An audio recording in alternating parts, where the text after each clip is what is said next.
Hello, welcome to Study Smart. This is Amir Lekhi, one of the trainers at this organization. In this video tutorial, I would like to tell you something about IELTS speaking test. In IELTS speaking, you spend 11 to 14 minutes with the examiner having a one-to-one conversation. The examiner will ask you a couple of questions and they will test your fluency, how good you are in terms of communication.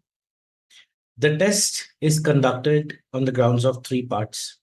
Part one is an introduction where the examiner will ask you some general questions about you, like where you're from, what do you do, and your likes and dislikes, something like that, in where you are required to answer for about 2 or 3 sentences maximum. It's not a compulsion, but it's a recommendation for us. The reason is that the more you speak, you may go off topic. Part two is a long term where examiner is going to give you a topic to speak. Basically, it's kind of a story on a situation. The situation could be in past, in present, or in future. It could be hypothetical also. You will be given some time to prepare. For that, you are given a piece of paper and a pencil to make some notes. The topic will contain a couple of questions, considering you have to answer them.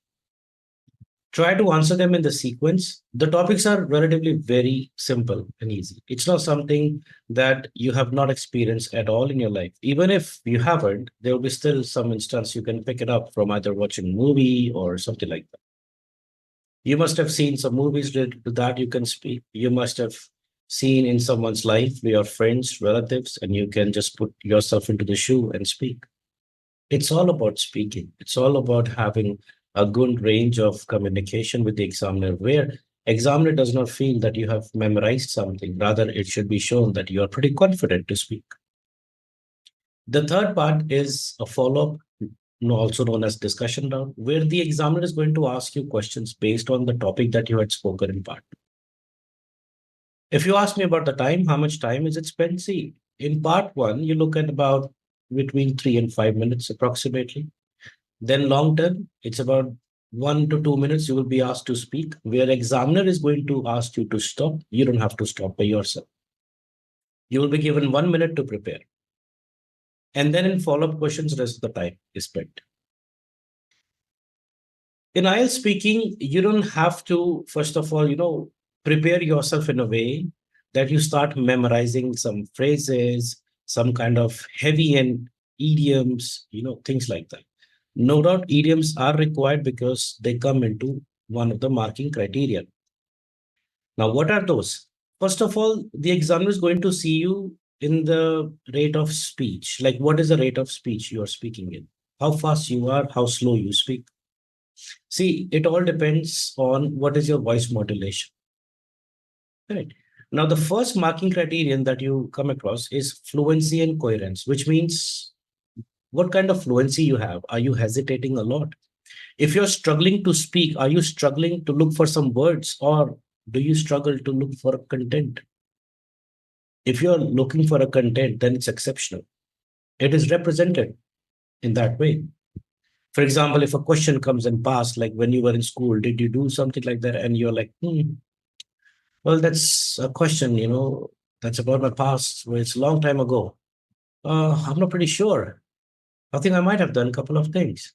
So if you speak something like that, it is known as intentional hesitation, where the normal hesitation is when you stutter. You really struggle to look for some words, and you end up using some, stuttering sounds like and.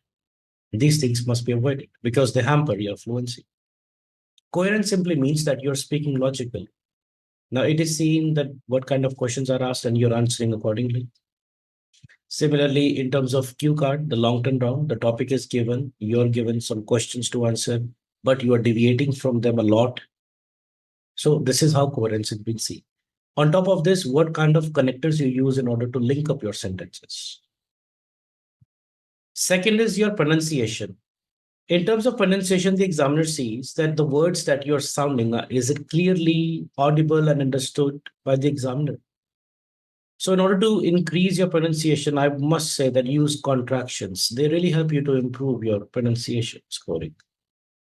You don't have to be too slow to speak. You don't have to be like, whispering or something like that. No. Your words should be pronounced in a way that they actually sound the exact way. For example, some people have, habit of speaking this word opportunity as opportunity, right? So it's opportunity, it's not opportunity. Similarly, we have problem. We don't speak as problem, right? Job, no, it's job. So there are a couple of words that you obviously can learn and master the pronunciation using some videos that you see online, especially of interviews of Hollywood celebrities. You can see, right? So try to grasp the way they speak.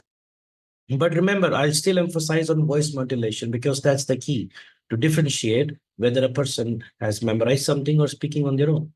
Finally, it's your grammatical range and accuracy and your lexical resources. Lexical resources is purely vocabulary, including your idioms. You must speak a couple of them, not many times, but you should know where to use them. It's not something that you speak idioms in order to impress the examiner. It should sound very naturally. In grammatical range and accuracy, they see what kind of range of sentences you speak. Complex sentences, obviously, all of you speak because you must give reasons. Simple sentences and conditional sentences accurately.